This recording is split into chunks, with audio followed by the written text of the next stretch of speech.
Siete un dicastero popolare, direi, e questo è bello.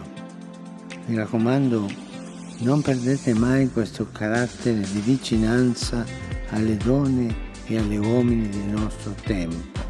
Vicinanza, sottolineo quello. Laity Family Life, the podcast.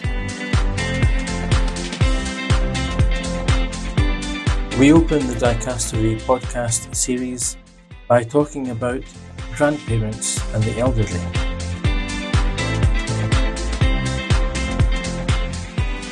This is what Pope Francis writes in his message for the Third World Day of Grandparents and the Elderly.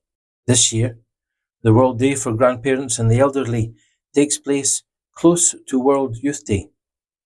Both celebrations remind us of the haste with which Mary set out to visit Elizabeth. In this way, they invite us to reflect on the bond that unites young and old.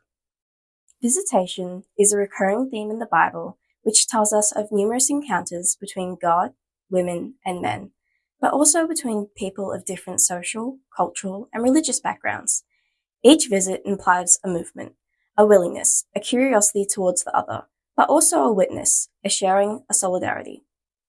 When the Lord visits Abraham in Marim, he announces to him the birth of a son and invites him to be faithful to his covenant.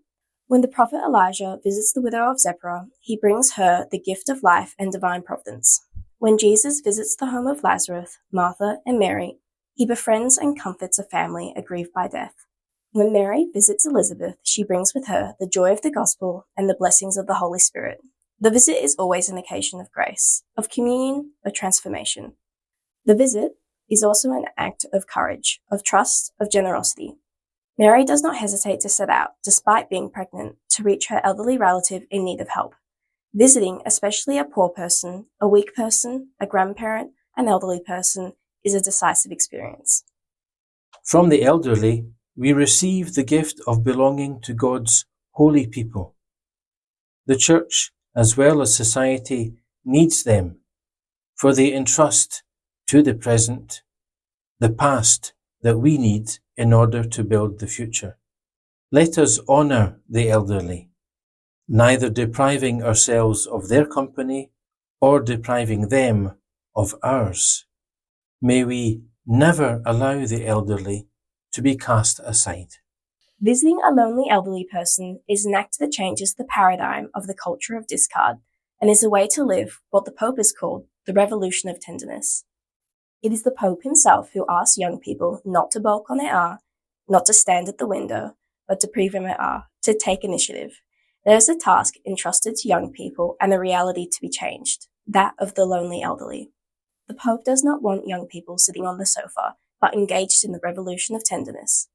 There is a good battle to fight, using the words of St. Paul, and it is that of the embrace, closeness, and listening that every young person can offer their grandparents and the elderly. I invite you to make a concrete gesture in favour of grandparents and the elderly. Let us not abandon them. Their presence in families and communities is a precious one, for it reminds us that we share the same heritage and are part of a people committed to preserving its roots. The pandemic has deprived us of a precious commodity, visits to our loved ones.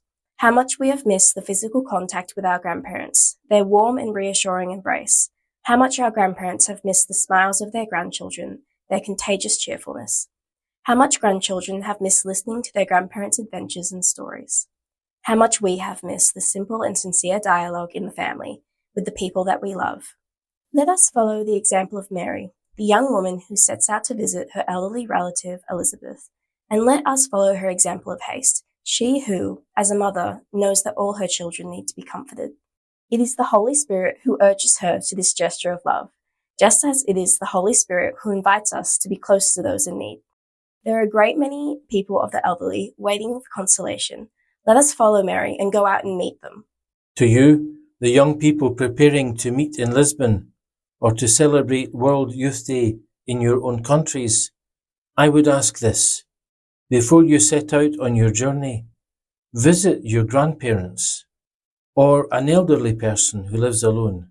Their prayers will protect you, and you will carry in your heart the blessing of that encounter.